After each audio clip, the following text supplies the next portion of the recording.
welcome to Season 2, Episode 6 of the Daria Hamrah podcast.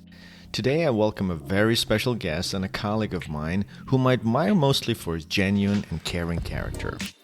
Dr. Sean Paul is one of the top oculoplastic surgeons practicing in Austin, Texas. His business mind and entrepreneurship has led him to build one of the largest cosmetic surgery practices in the Austin area by recruiting other renowned plastic surgeons into his group. He is very well known nationally and internationally and frequently speaks and teaches in scientific meetings and events and is one of the most respected authorities in his field. I personally met him several years ago when he mentored me in one of the latest techniques in facial rejuvenation, and I got to know him professionally as well as personally. But Dr. Sean Paul is not just a surgeon. He's a father, husband, and a successful entrepreneur. His success story is simple and comes down to the basics. No fear of failure, pure determination and grit, and ultimately driven by his passion. Today, he shares his story with us in an intimate and honest conversation. So listen in and hope you enjoy it. Welcome, Sean, and glad to have you here. Thanks for inviting me. Very privileged to be joining you and all the prestigious prior guests as well. So can't thank you enough. Yeah, well, my pleasure. One of the things that I really value more than anything is friendship. When we met, I felt that you're a truly genuine and very helpful person. And you don't meet, at least in this day and age, you don't meet many people that really are open enough to teach and show all their secrets and tricks of the trade. And so I want to appreciate and thank you for all of the guidances you've given me throughout these past couple of years where we've met throughout the pandemic and even now. And we're in close touch, and every time I have a question, I think you answer my messages within 1.2 milliseconds, which I don't know how you do it with all the stuff that you've going on. So, but today I want you to share your story with the audience, because I think you have a very unique story, being not just a doctor, but being a busy surgeon, running a busy practice, growing like crazy. You just built out a new, brand new surgery center. You're growing with a lot of new associates and partners, and so I call you more of a, in addition to a great surgeon, talented surgeon, and great family man, I call you a true businessman and entrepreneur. And as such, that something that I'm trying to do myself, I want you to share with the audience over the course of this podcast how you're balancing all these responsibilities, how you use your passion and drive as a force behind everything that you're doing, where all of this came from or is currently coming from. And so that our listeners, young and old, a lot of our listeners are students. We have anywhere from medical students to college students to young professionals, whether they're in a medical field or any other field, to professionals that just like me and you are in midst of it, and others that are about to retire and just kicking back.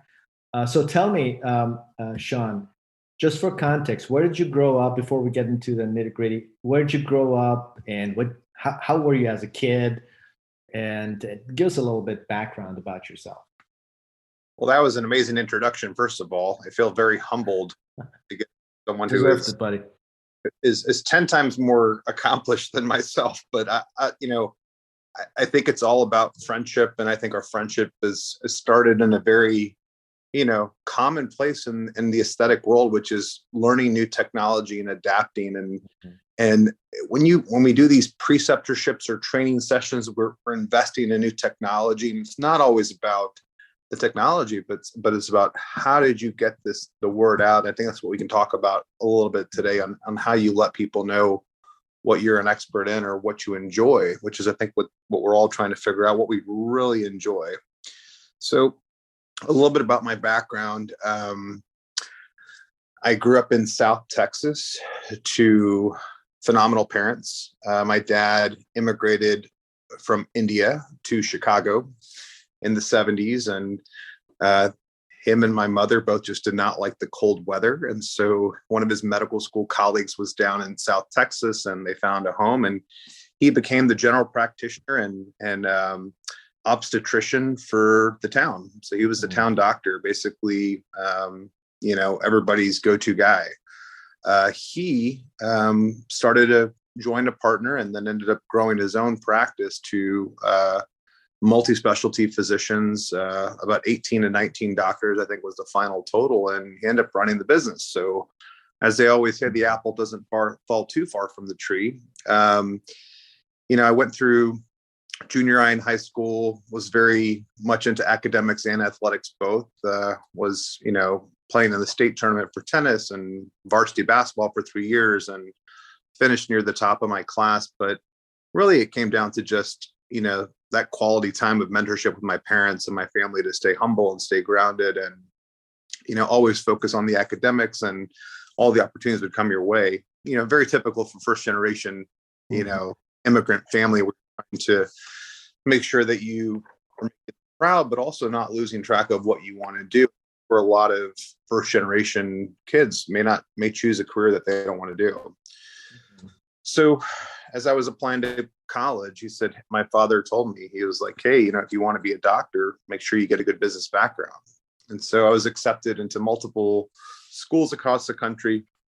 Growing up in South Texas, I wanted to see more of the world. So I really wanted to go to New York or DC or LA.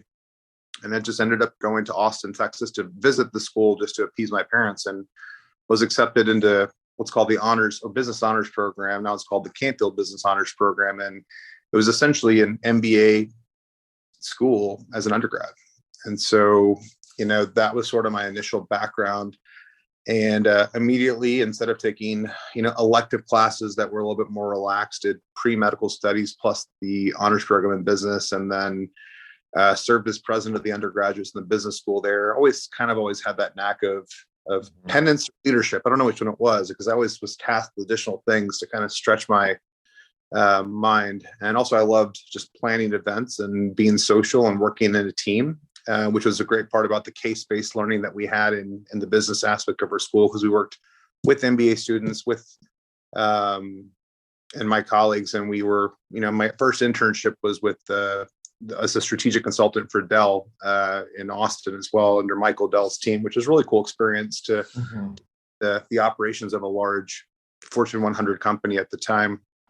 And had offers to go be a consultant, and decided to follow my dream to become a physician. And so went to medical school at the University of Texas Health Science Center in San Antonio.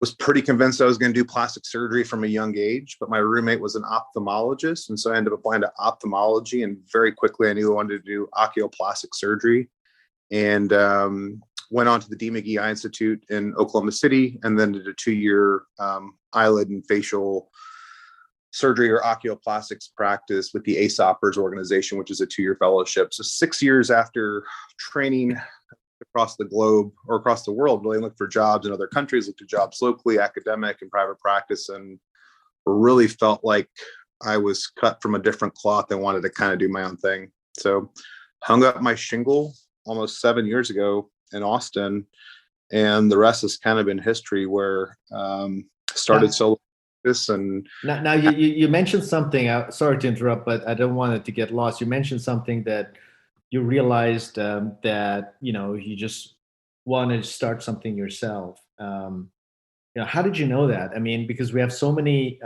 young, not just doctors, anyone that graduates, they are confused because they don't know.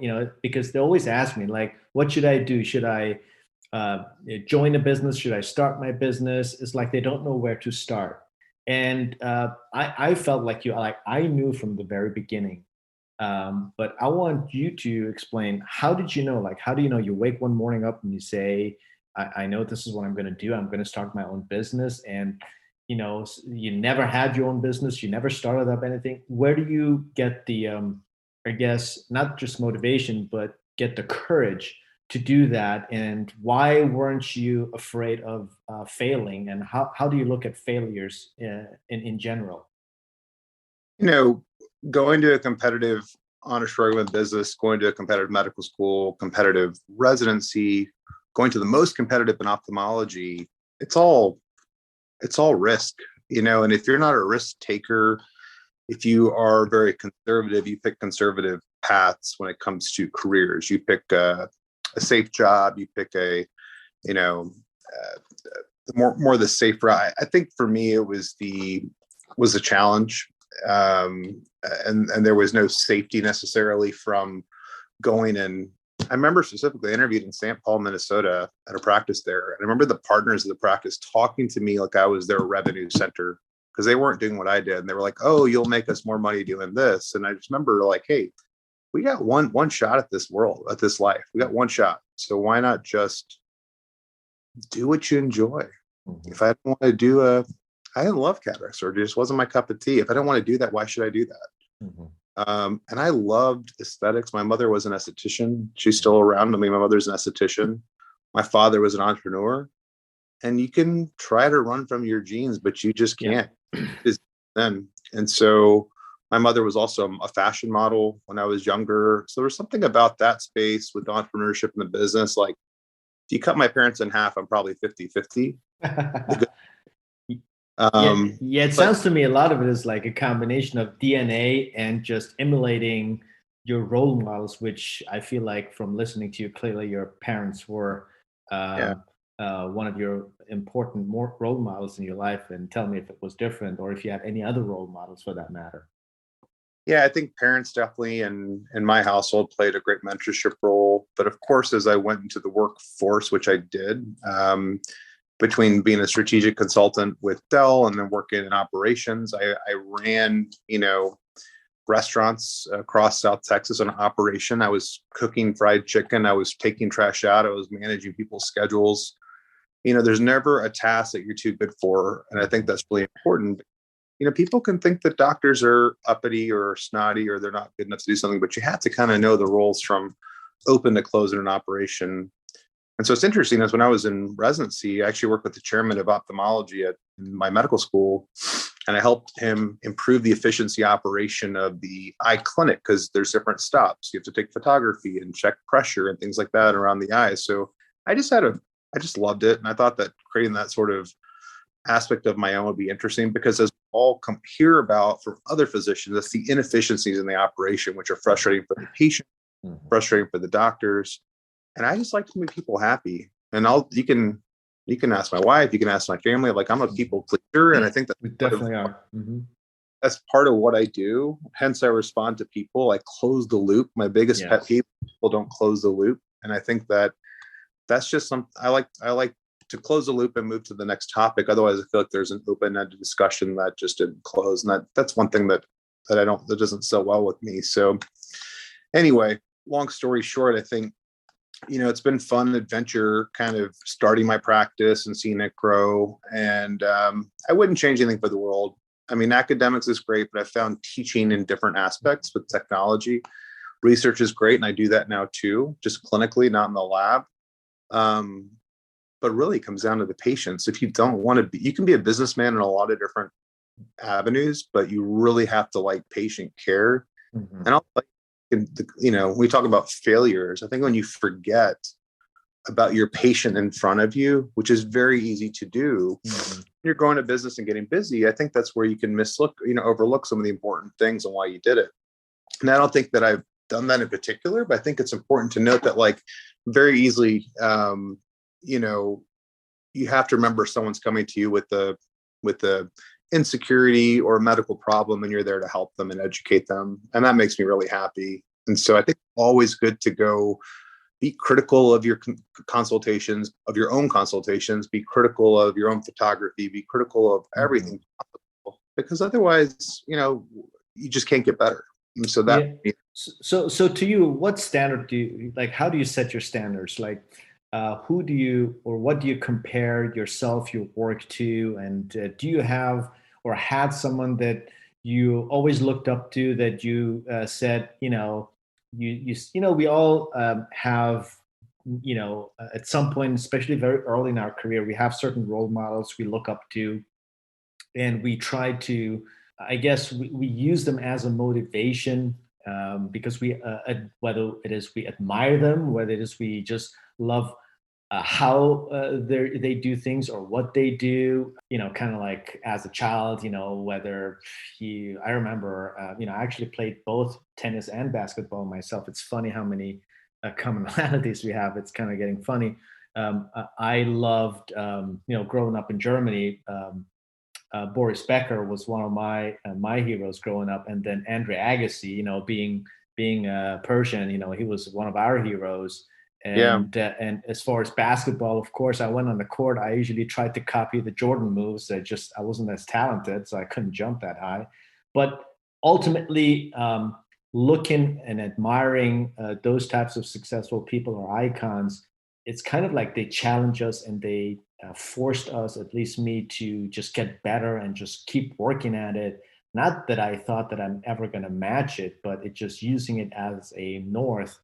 And then fast forward now in your career, or early in your career, let's say the first year you were out. I mean, how were you using those types of role models as a motivation and driving force, or just was it internally? What was it? Just for the young audience here, kind of, can you give us an idea? Can you put us in your head to see what Sean was thinking?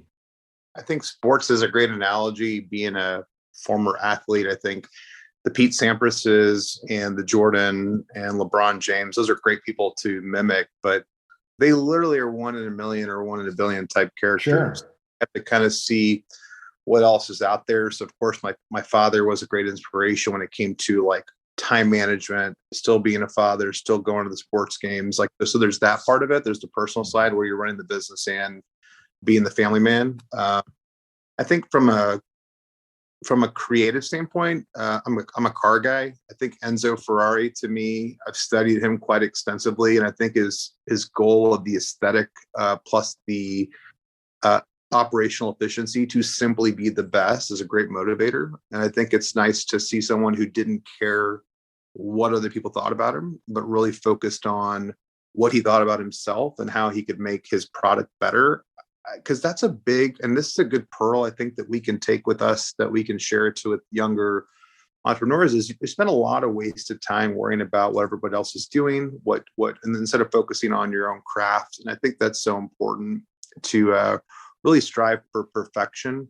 And it's so tough in this generation of social media and podcasts and everything else, where you're always looking to see what the next person's doing.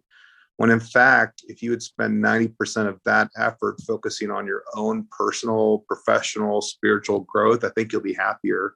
And that doesn't always relate to financial success or even personal success. I think you're going to have the challenges regardless. There's no day that goes by that I'm not faced with some unexpected challenge.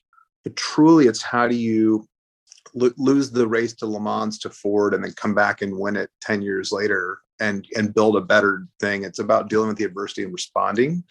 So it's about thinking and reacting, thinking through how you made a failure, how you made a mistake, how to react, and how to plan. As you know, in surgery, if you haven't done enough surgery, you haven't had complications. We all have complications in surgery, but we all know the biggest mistake is to go back too soon into a surgery. If you have a patient who's impatient or their swelling's taking too long. And I think part of that is the patience that's taught you. So I'm a very impatient person when it comes to certain things. So my lifelong mission has been to continue to get better at being patient, because I think things end up working out the right way. But that's something I know I fail at sometimes, is just, you have to remember sometimes things take a little time, but that's why I think if you really focus on the patients from the get-go and educate them, spend a lot of time with it at the initial consultation, you're gonna have a better relationship with your patient, with your new all those things. To that point, where do you find your zen? I think patience comes with experience. I feel the same way about what you just said. I can completely relate to that. But one of the things that, and then I thought about why, and it's clear to me now, patience has a lot to do with experience. Experience means being able to predict what's going to happen based on past data that you have gathered throughout your life, career, etc. Today, how do you, just to that point, where do you find your zen? Because what we do, for those who are not in our profession, let's face it, it's a very stressful job. As much as we love what we do, I don't think, other than our colleagues, people don't realize the amount of stress, pressure, responsibility that we have to deal with day in, day out. Somehow we do it, and then we actually enjoy it, and we accept it, and we embrace it. But where do you find your zen to deal with all of that, and how have you changed since you started your career? That's a great question because, at my work, I think my zen is learning to say no to patients or telling them I can't meet their expectations. I think that's, for me, very peaceful, or getting them to the physicians that can help them for something I can't help them with. Part of the reason why we started to build a multi-specialty group, because we have a lot of patients who, you want to do your best for them and help them. Personally, I think you have to have balance. And that's hard to find when you're starting a practice or you're growing a family. And so, I coach my son's basketball team every weekend, and that's like protected time. And, we practice during the week. And, I think these are formative years. My kids are younger, and I think it's important if I can spend more time with them so I can so they have an idea who dad is, and also they get to know me personally. And that's just important, because when you work as much as a surgeon works, it can be tough. And then if you're running the business on top of it, plus the operational and marketing and hiring and everything else, it's a lot, even if you're not doing it full time. And I've grown my team to a team of 17 employees. I mean, we're a bigger, group. You still have to be there, but you also have to be, because that's an investment that's critical. And I bet you agree with me. You could take all the medicine away, surgery away, and everything, but the family is still what it begins and ends with for me. And so, that's you leave. So my zen is just, story time with my 3-year-old, and before bed, and listening to her struggle to get to sleep and then fall asleep. Like that's part of what it is. And that's kind of how I relate to surgery, where we've taken on a lot of amazing technology and seen the good, the bad, and the challenges. And I just like to challenge myself, and you have to have a sort of a knack for that. A lot of our colleagues will go into more traditional functional medicine or functional surgery roles, where they're doing reconstruction and things like that. And there's a little bit more predictability with that than there is with some of the aesthetic stuff. And so I just didn't want to get bored. But let's talk about failures a little bit, because the truth is, the reason why you are who you are, why you are the successful entrepreneur and surgeon that you are, at least I can speak for myself. It's due to my failures and due to the things that I tried without necessarily worrying if it's going to work out or not, just because it was a gut feeling and intuition. And I want you also to talk a little bit about that, because when you're very young and early in the game, you try to calculate everything. I'd always try to tell these young people that you can't calculate certain things. You have to go with your gut feeling. And by gut feeling, I don't mean like be crazy and jump out of the window and think you might be able to fly. I'm just saying, use your judgment, and just make a decision that you, in your heart and your gut, feel that this is what you want to do, and then just let the chips fall, and then not being afraid of failure. So going back 10 years now, let's circle back. When you began your career, what is the one thing you wish you had known? Kind of close it up with also your biggest failure since you started. I think the one thing I would have known is the surgery is actually the easiest part of the whole thing. I think if you put in the effort, do the right training, you do the right, continuing education, preceptorships, learning, and you have the right skill set, we're pretty, you're kind of conditioned and trained to learn good skills. So the surgery part is easy. I think it's the patient selection, which is what is important to kind of grow with and learn with. And so if you have a new technology and you're bringing something on, you're learning about what the best patients are, that takes time and effort. I mean, when they were doing traditional face or brow lifting, they were making big cuts on the scalp and other places. And yeah, it looked great, but they had complications. And I think anytime you are learning something, learning anything, it does take experience. So, I think we all want it. We want instant gratification with certain things, and certain things take time to learn, whether it's technology or results or experience. You can't rush it. It. I think if you really get your patients and your staff on board with like this journey of an experience, I think it helps quite a bit. So I think part of advice.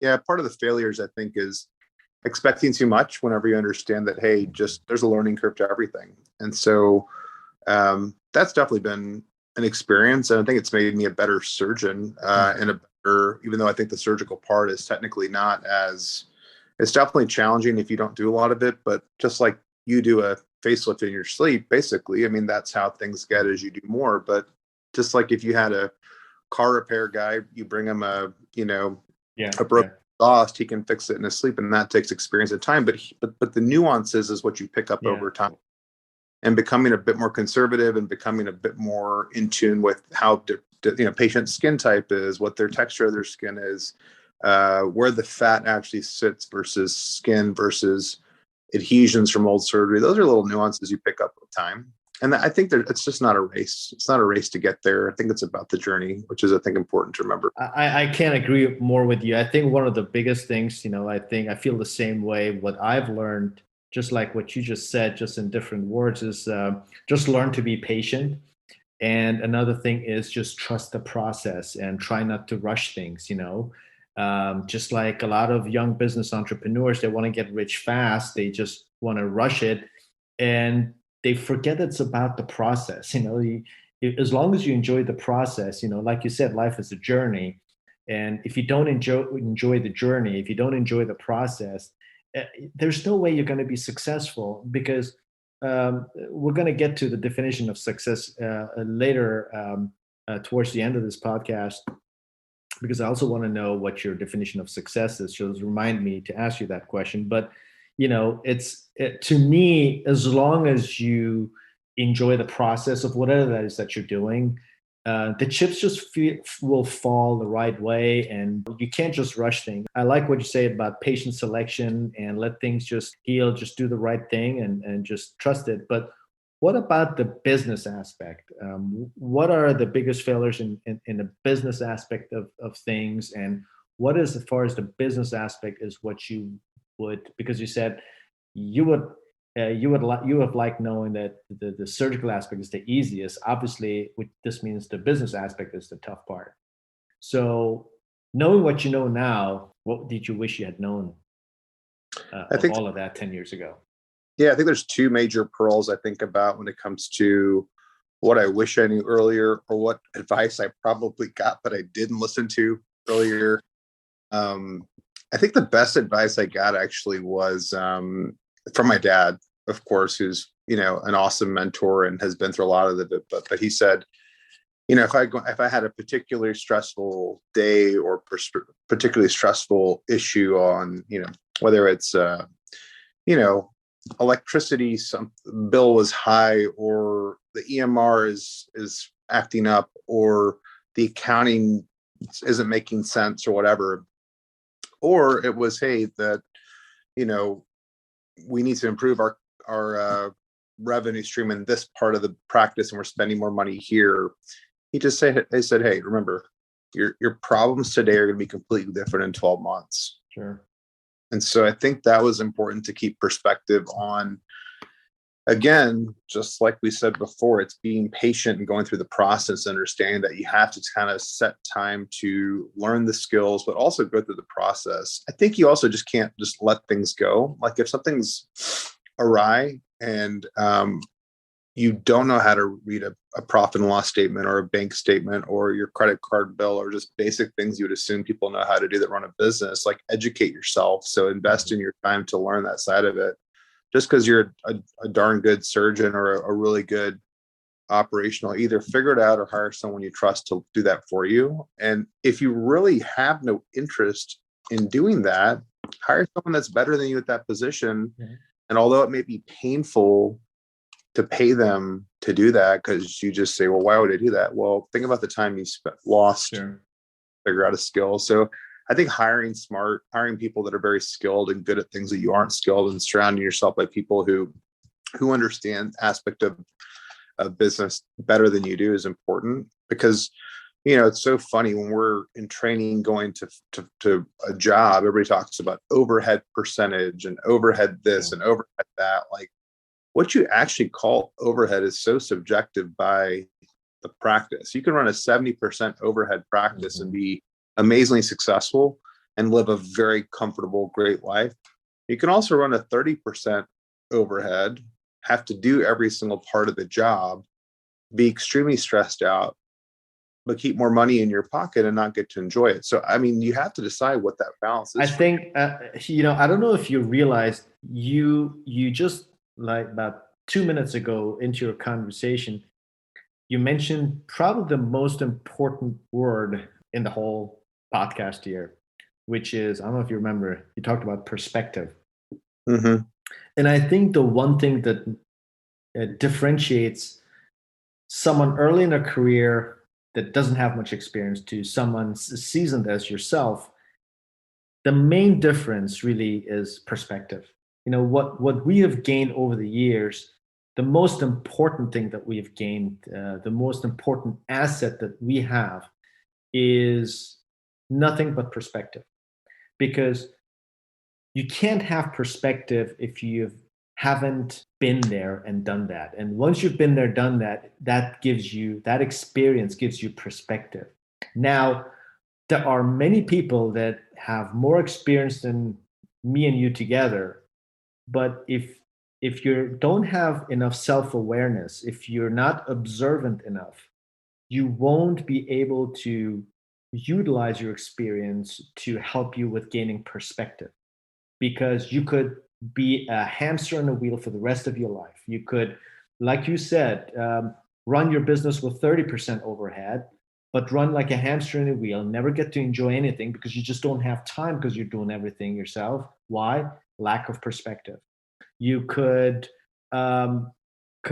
you could set yourself an arbitrary goal, whether it's a monetary goal. You say, like, I need to make X amount of dollars this year to be happy. It's a complete arbitrary goal to set for your happiness, which is just as good as I know, is complete baloney. But people do that. They set themselves arbitrary goals because they lack perspective. And I've spoken to many smart people like yourself. The one thing that all of you guys have in common is you have perspective on what matters. You have perspective on life, business, and I think without perspective, there's no way. And I thought about that for many years as I was growing myself, looking up to successful people, wondering, how do they do it? How does someone run 3 businesses, has 3 children, travels between 2 states or internationally, and still keeps his sanity and has just time to do anything? The reason why I didn't understand it, because I had absolutely no perspective. I didn't know how to balance things. And I think when you have perspective, you're able to balance things. And one of the things that you mentioned is how to outsource things and how to be smart, how to work smart, but not hard.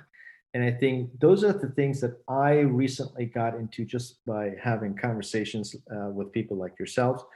And I think that's the most important thing you mentioned as to the things that one of the things you wish you had known when you began your career. But at the same time, it's not realistic for someone to have perspective if they're just out of the gates either. So to that end, I think you have to trust the process.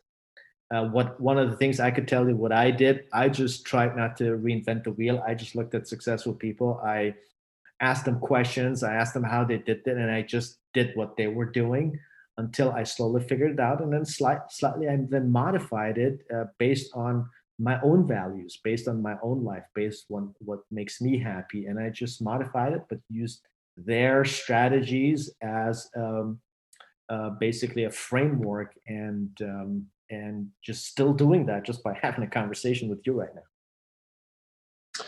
Yeah, I mean, perspective totally comes with time. I didn't have it at all when I first started. You want things to go quick, and they just don't happen when you're starting anything new, any new business. Doesn't matter if it's or not. I think there is value to diversifying your interests, whether it's in different businesses in general, kind of outside medicine. So, if you like the stock market, or if you like cryptocurrency, or whatever your cup of tea is, like, you don't always have to throw your eggs in one basket, but just remember, if you over diversify, you can't pay attention. Sure. So the difference is that if you have an operational business, like a medical office or a plastic surgery office or any sort of operational business, you got to have a good grip on that, and your eyes have to be on it consistently. So there really is, quote unquote, no rest when that happens. But if you have processes in place, if you enjoy business operational improvement and efficiency improvement, it's fun. And I enjoy it, even as stressful as even today was. And, different things come up, and, who could have planned the pandemic and how we've all responded to that? But you just have to kind of ride the wave and realize I have a healthy family, and, things could be a lot different. But also, here's the thing. You can always sell the whole damn thing and go work for someone. So life's not that bad. So you think about part of the joy you get out of it. I mean, and the icing is, speaking at the meetings, doing the trainings, getting to know awesome people like yourself and other just really cool, creative people. Because what really gets me going from the inside is creativity and innovation, and how I design something. Like, that's where my juices really get flowing still. So I don't know. I'm so blessed and lucky to be like where I'm at now, and just be able to share and talk about things. Nice. And how much I enjoy them. I mean, it just doesn't get old for me. And so that's just my perspective on it. You got to have fun. Yeah. And one of the things that I think is important is to, like you said, is meeting new people, sharing experiences. And that's one of the things I personally enjoy. And there's always this one thing that we can pick up and would change our entire path of our lives and careers. And you never know what that next thing is. I mean, I personally love going to meetings. I love to just meet new people.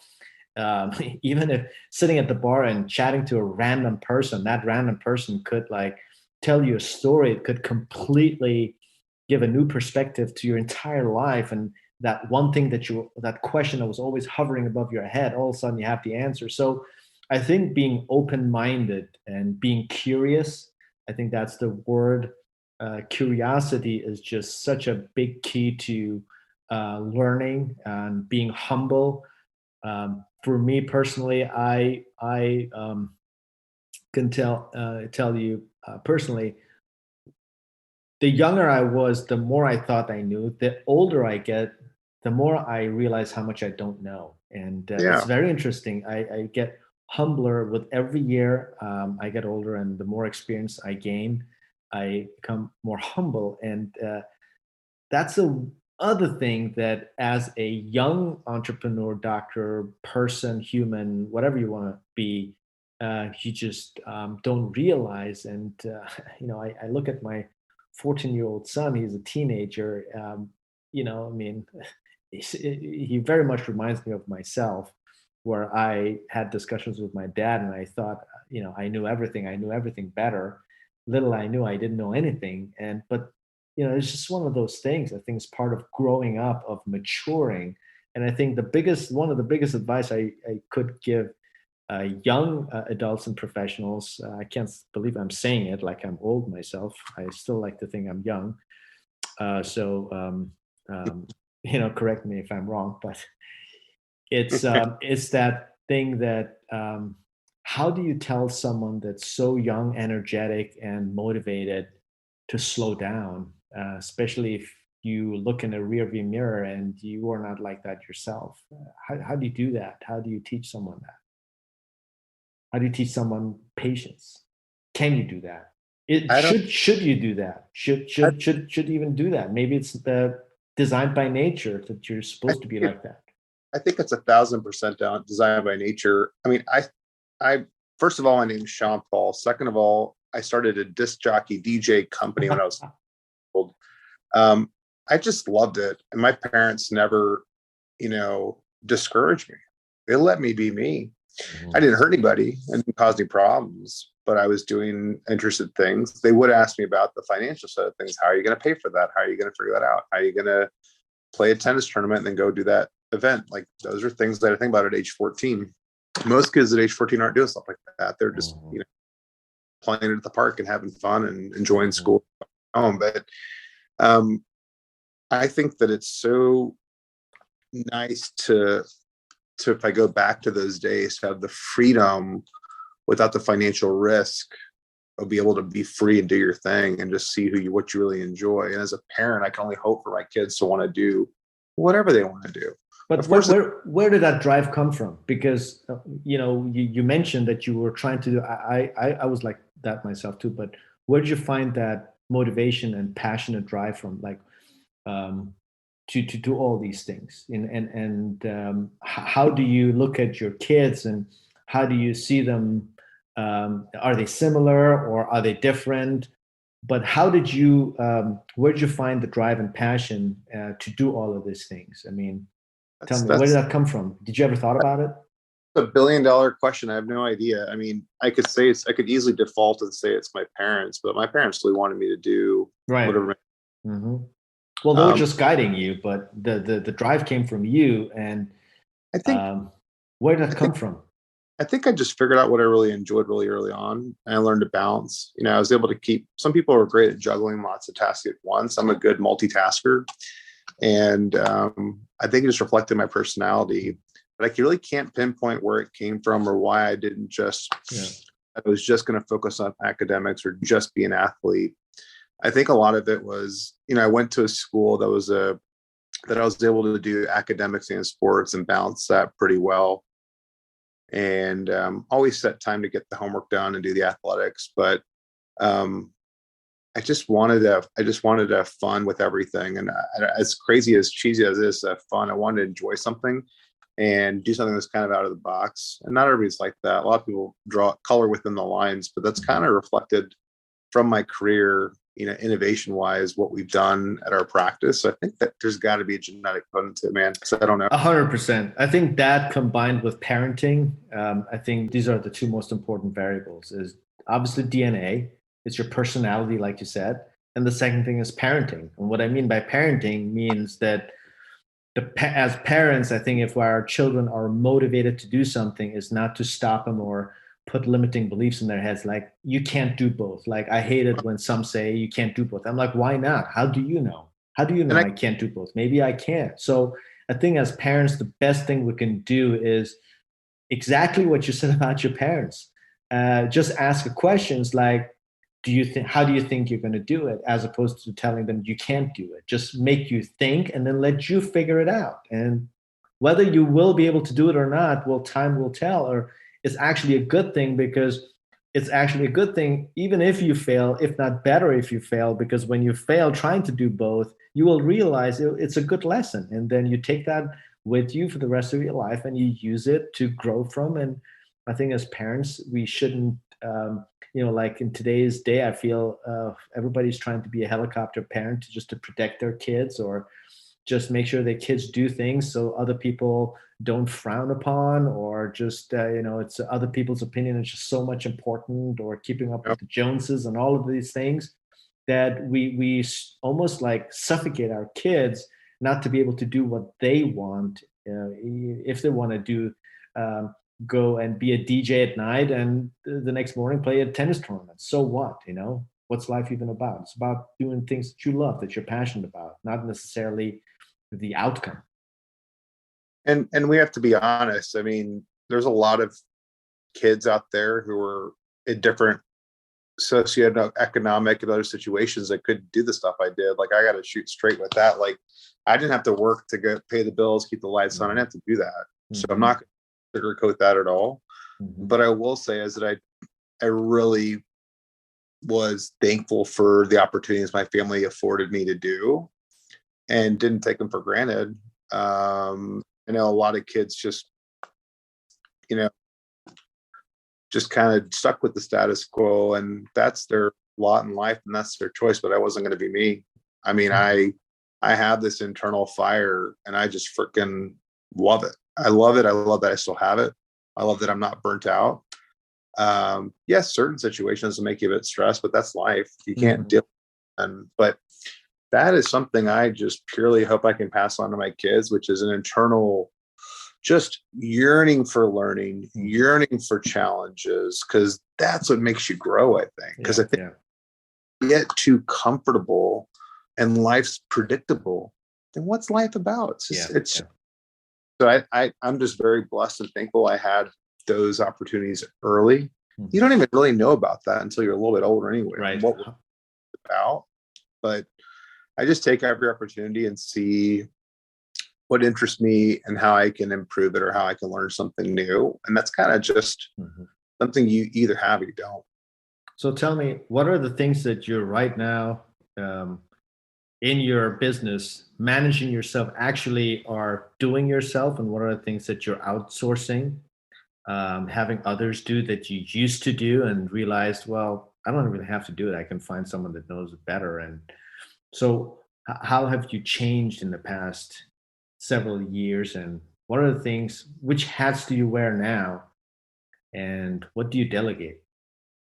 Yeah, I mean, I think basic operations and overseeing of staff in the practice, I had to hand off to an operations manager as we grew from, one employee when it was me and one other person to basically the number was about 6 or 7. And because my surgical volume had built up and I was doing a lot of surgery, and then I was doing research and I was training other physicians, it was nice to have that sort of handed off. And plus, we added other doctors in the practice. So it's nice to have someone neutral that's not the person who started the practice, just, someone who can push things along. It's tough when you're a surgeon, you can't keep projects moving on when you're in the operating room. And so you have to have certain things that are time sensitive that have to get done. So that's something I needed help with. Of course, I'm still involved when it comes to decision making on strategic things, but day-to-day things have to kind of get done. I've also made our operation a bit more efficient with hiring medical assistants and nurses to kind of help run our operation smoother and do more follow-up to patients as my schedule has gotten busier. And I think that's really helpful. I still try to call patients when I can after surgery or talk to them afterwards as well, but it's important to have that second layer where if something is missed, they're getting more time back. So I think just getting strong clinical staff that loves what you do and loves you personally as well is so important. And then finally, from a marketing side, I'm a marketing and operations, nut. I love that stuff.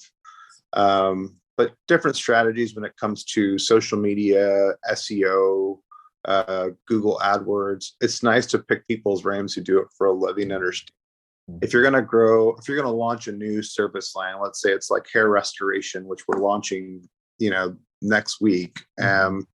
It's nice to have some people who have done it before, and they can give you some best practices on marketing and patient experience, because you just don't know everything. And there's only some capacity to know back off the cuff. So it's nice to have people with more experience. And so I've gotten in the routine of, interviewing different people or services that can help basically launch different services in our practice. So I understand where they're about, because I've done it, with eyelid surgery, and then we went to face surgery, and then we went to body and breast surgery, and then we went to women's health, and now we're into hair restoration. But it's nice to have a full service of all the services. 100%.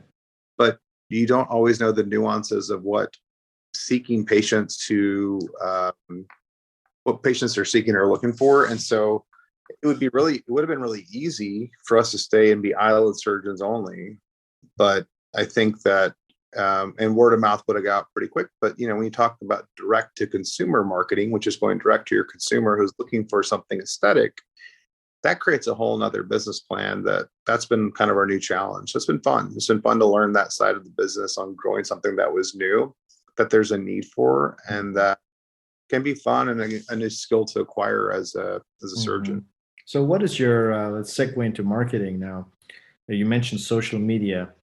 I want you to talk a little bit about how social media you feel has changed your practice, how it has contributed to not just growth, but direct to consumer marketing. You know, in the past, it used to be someone had to go on the internet, Google a term, and then go to your website. And websites were really just purely informational, just demographics, and maybe if they were really good, couple of before and after pictures. And patients really didn't know who the doctor is, and it was a lot of word of mouth. And how do you feel social media has changed everything, all of that in the past 5 years? And how do you utilize social media, and how does it change your practice? You know, I was an early adopter to Facebook back in 2005. So I kind of stuck with my understanding of social media pretty early on. And so Facebook to Instagram to Snapchat, then away from Snapchat to, you know, YouTube and TikTok, and now Instagram Reels and other things. You know, it's important to know what they are to stay relevant on the platforms. But also remember, like, what I found, I think it's the biggest pearl, is social media. You don't always have to expect business directly to come from there. But I'll tell you, I mean, my patients every single day, even though they may not say that Instagram or TikTok or Facebook is how they found me, they'll say, "Oh, your kids were so cute," or, "Oh, I remember that picture you posted on there." Because we all know everybody's chronic lurkers. They want to look at everything, they want to like everything, because you don't want to know. Particularly in aesthetic surgery, people really don't want to know that they're people. You really don't want people to know you're looking. But it's kind of like what I say is like your business card online, where people get to know a little bit more about you, but it's like the business card more casual, so people feel like they know about you. Because if you have a very professional Instagram only, that's not what it's about. It's about aesthetic photography. It's about being a bit social, edutainment, as you've heard that term before, educational and entertaining. You and I both enjoy TikTok quite a bit, because that's been actually the really, you know, most interesting platform lately, because it's really just kind of raw, fun content. And some people go to those platforms to see surgical videos only. That's not what you're going to find on our platform. You're going to find a little bit more information, education, and entertainment, which I think is fun.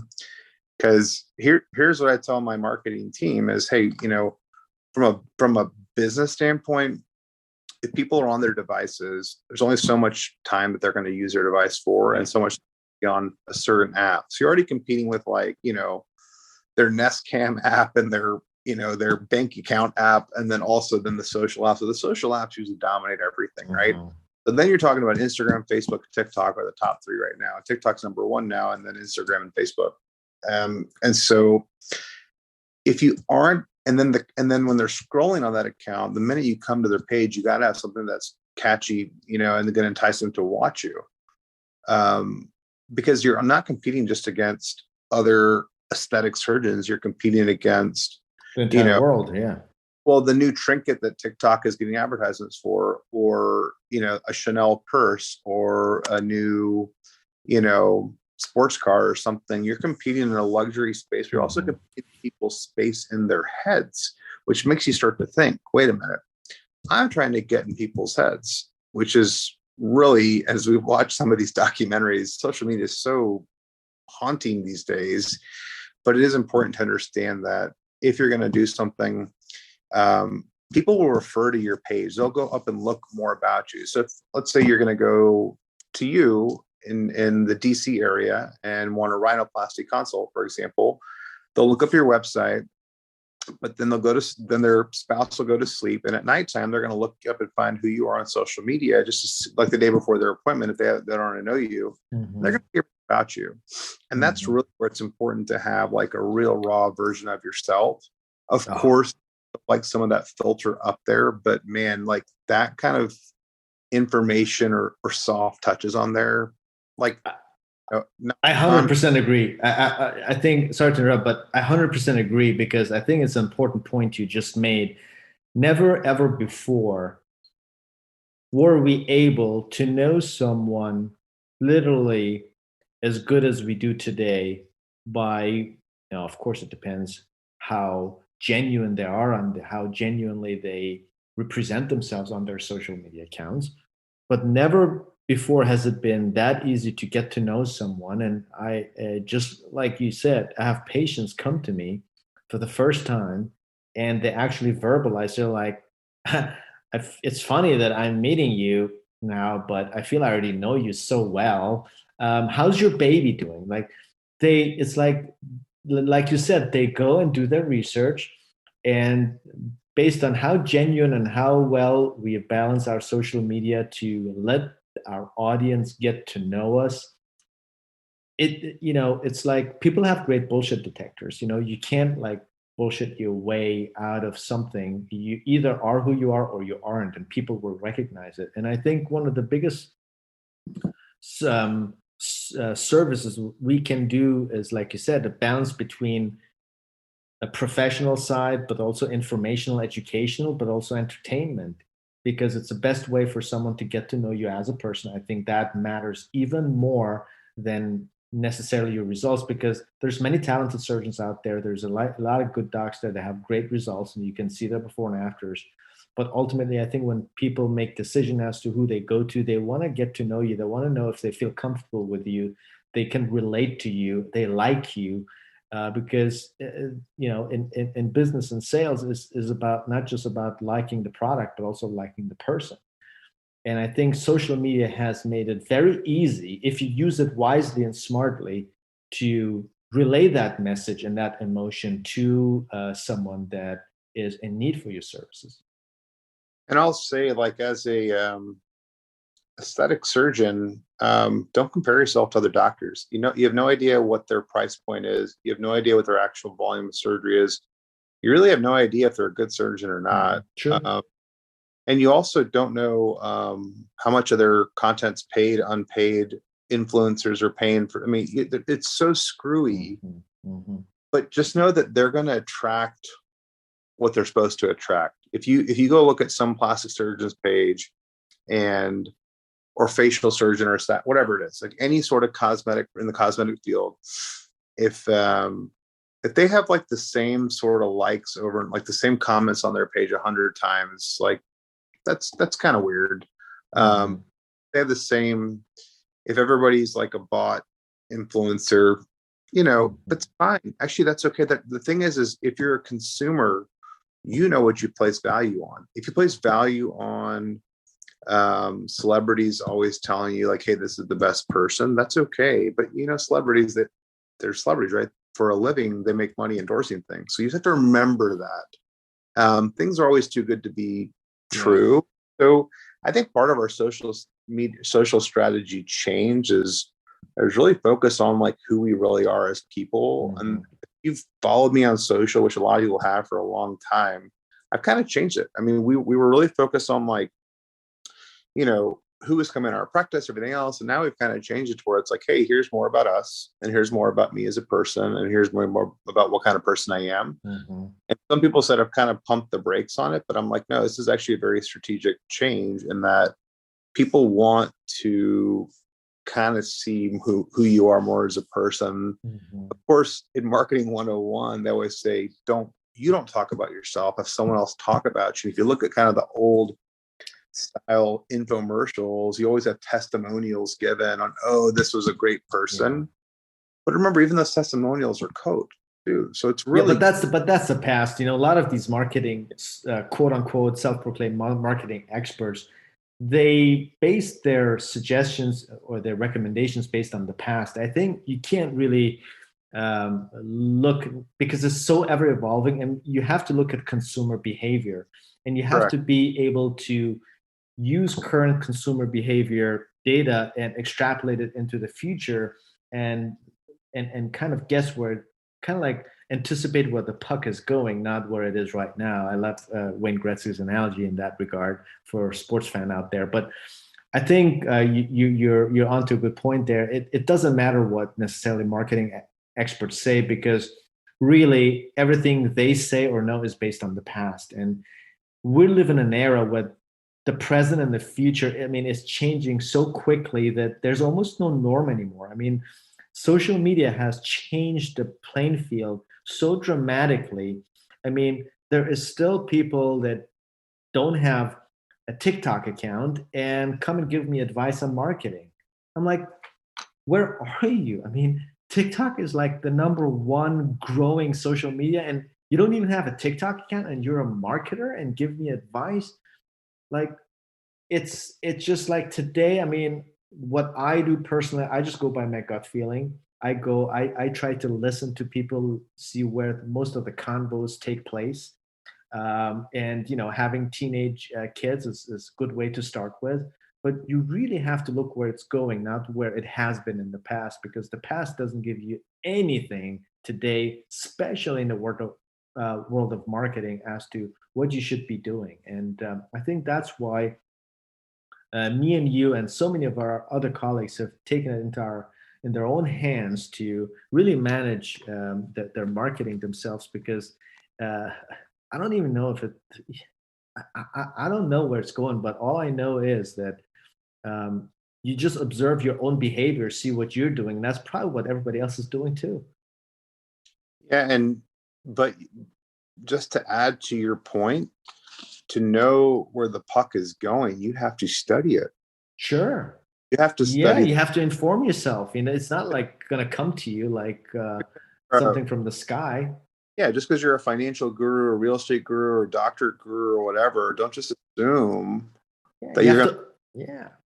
So I think that's important, to study the TikTok market, the YouTube market, the Google market. You got to know all of it. And there's only so much mental bandwidth you have in a day. So if you don't have the time or the interest, but you want to grow your practice, you have to get good advice, but also know what good advice is. And that's where you're constantly going to be learning. It's more attractive now to be a creative or a video producer than here in college. Of course. So, it's more attractive to be an influencer or a YouTuber than to be a doctor nowadays. And right? so Let's face it.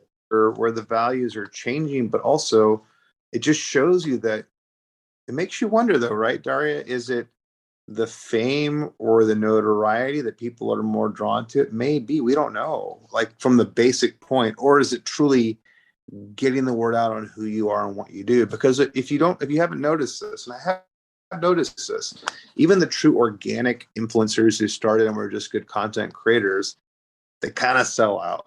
By the end of the day, they want to be sponsored. They want us, even the doctor influencers online, same thing that I've seen. Next thing you know, they're like, hey, here's a device that doesn't make your hands sweat, or here's a device, and you're like, okay.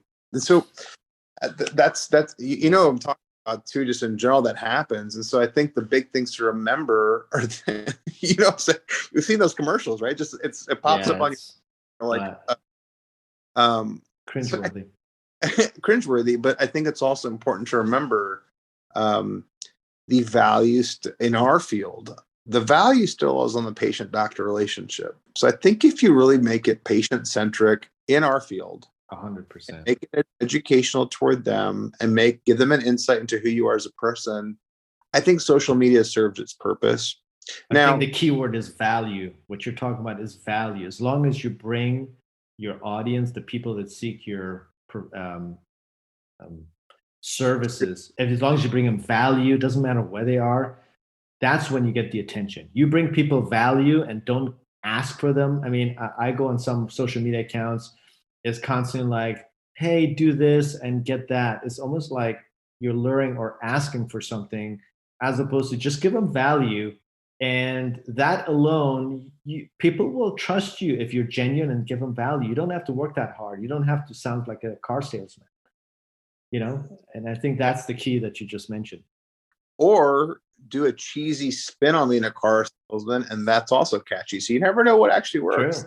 That's called humor. Yeah, I like that spin. Humor part can't go discounted. We know a lot of our colleagues are funny, but it does help. And the voiceovers or this lip syncing on TikTok helps. And it does, you got to say, it brings a smile to your face when it's funny, because you realize, hey, you're having fun with it. Mm-hmm. I mean, I'm sure the question you get, like I get, is how do you have time to do a TikTok? How do you plan it? I'm like, I have fun with it. And my patients like it, and also the staff enjoys that. I think you just mentioned the key point. You have to have fun with it. You can't force yourself because people will see through it. You have to have fun with it. And if you don't have fun with it, let someone do it that has fun with it. Could be one of your assistant, could be a manager, could be your, I don't know, it could be your daughter, could be anyone. Could be your wife, your husband.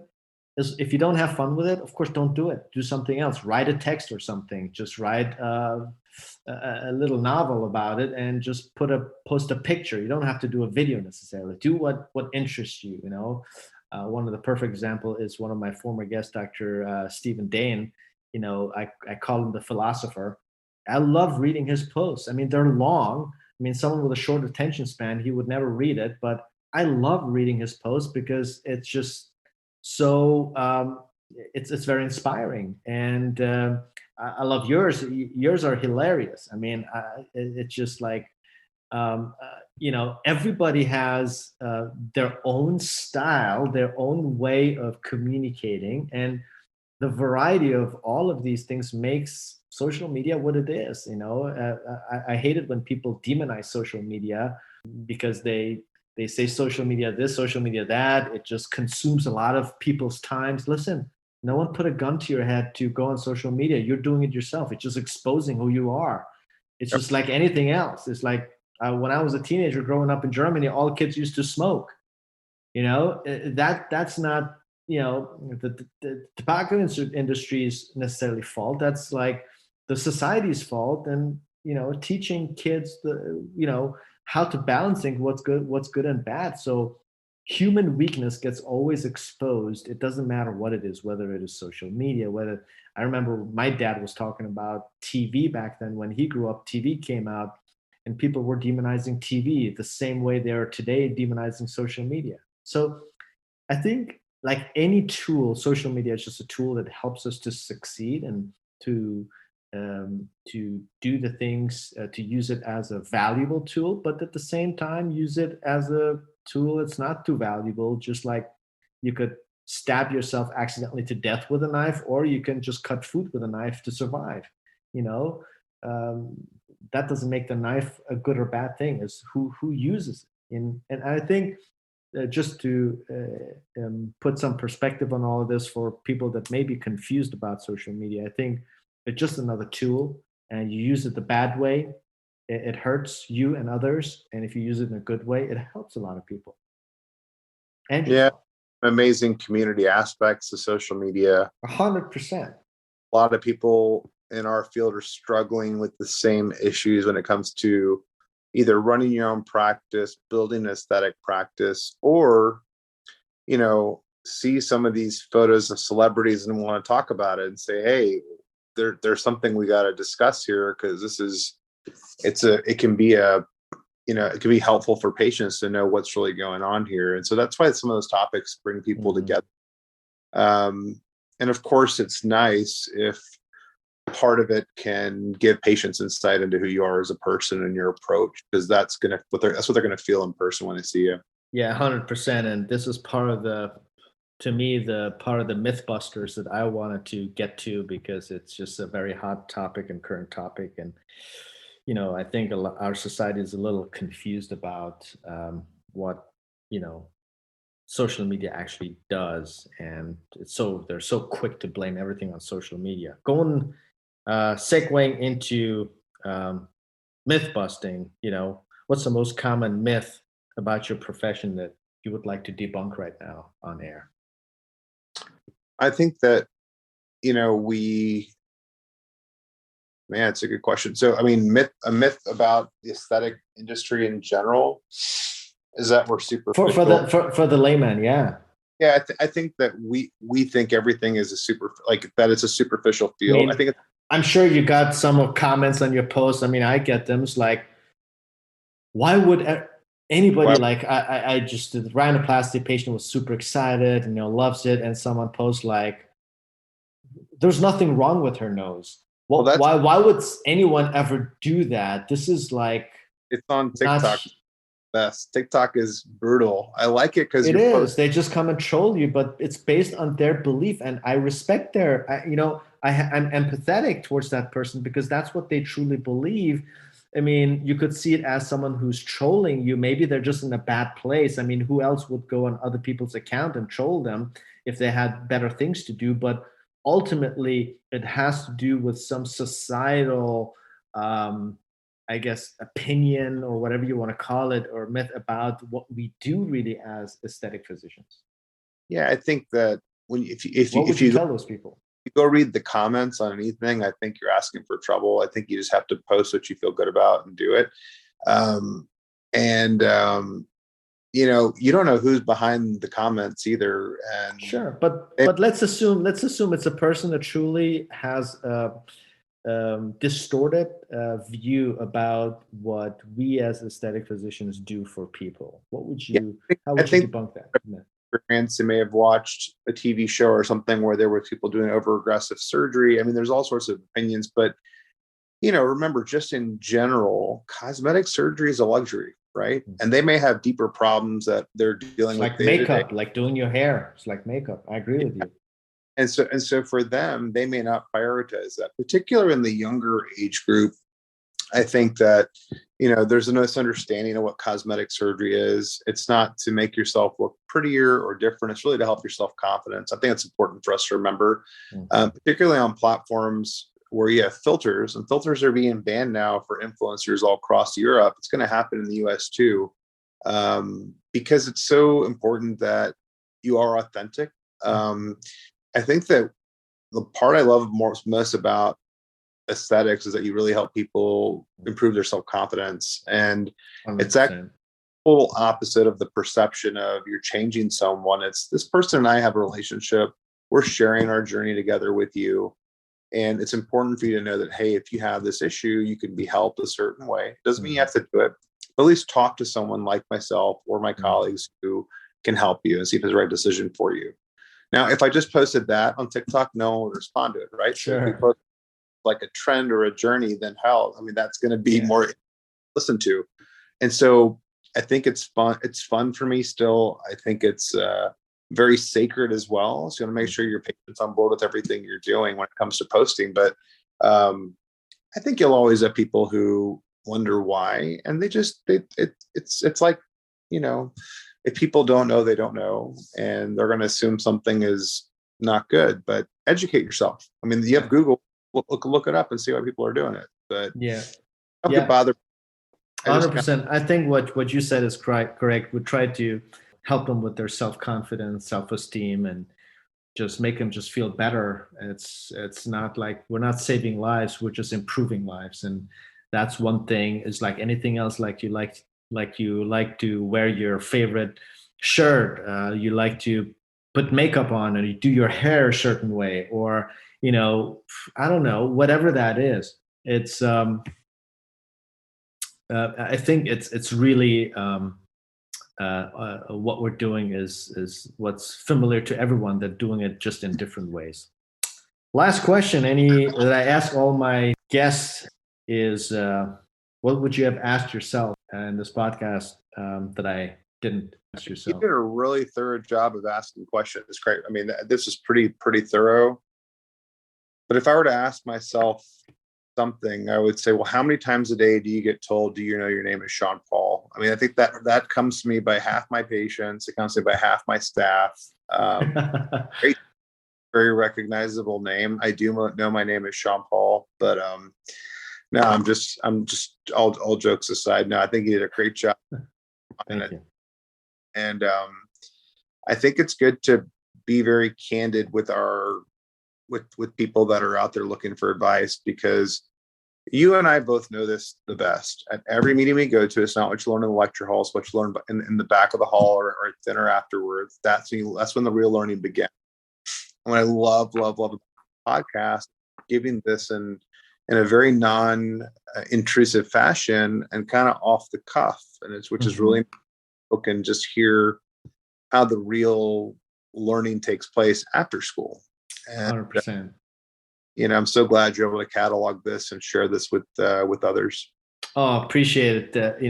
I love the fact that you came on, and I think one of the reasons why I do this podcast is because, you know, it stemmed from just conversations, very off the cuff conversations like we had now, and I was thinking one day myself, I would have given anything to be a fly on a wall early in my career when two people that are farther ahead than I am have a conversation, whether it's philosophical or whether it's sharing experiences, to be a fly on the wall in that room just to listen to that conversation, because there's so much value in it. And someone might be listening to this conversation saying, well, I already know everything, but then pick just one thing that just puts a question in their head that makes them rethink their current stance on something, and it changed the whole course. And I think just sometimes when you hear also yourself talk, not only you remind yourself of things that matter, but you come up to different questions and then can just counsel someone and just out of curiosity ask how someone or whoever you're talking to thinks about it. And that's for me personally why I'm doing this. It's in my free time. I enjoy it. I just love learning from people and love and not just pontificating about stuff, but just sharing experiences and finding differences is as good as finding commonalities. It's kind of funny how many commonalities we had. I used to DJ. I used to play tennis. I used to play basketball. It's just like so funny. I'm thinking, what else is there? What we have missed? I actually played soccer too. I couldn't decide on what sports. And just before I forget, I think a lot of what we do as a surgeon. I saw a post the other day on Instagram, which I loved.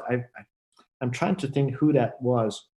He's saying it was showing a post of a surgeon in the operating room saying a lot of what we do as surgeons is what basically athletes do. Is very comparable to what athletes do. We're very similar. Being an athlete myself, and you can obviously speak to that too, and you have already spoken to it. There's a lot of similarities, from the mental to the physical, to the facing a challenge, overcoming obstacles, and solving problems. It's so many commonalities, and so I think having been an athlete has helped me personally a lot to become a better surgeon and to manage and master a lot of the challenges that I faced, whether it's in the operating room, dealing with with a bleeder, getting into a bleeder and trying to manage that, to just overcoming some anatomic abnormality, trying to figure out what to do next, since there's no textbook for it,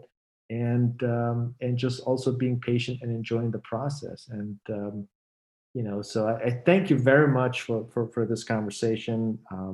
I could talk to you for hours. Yeah, thanks a bunch and for having me on. And again, just everyone that's listening, just remember that we mentioned like what we learned inside the classroom. Everything we talked about is stuff that was outside the classroom. Mm-hmm. So it's so important to keep active on those tough days when you're studying or you're trying to get to your goal. Just stick with it and just enjoy the journey, and you'll get to whatever your destination is supposed to be. But make friends along the way. Like that's what it's really all about. And I think that's so easily overlooked in this rat race called life, but you just have to enjoy it.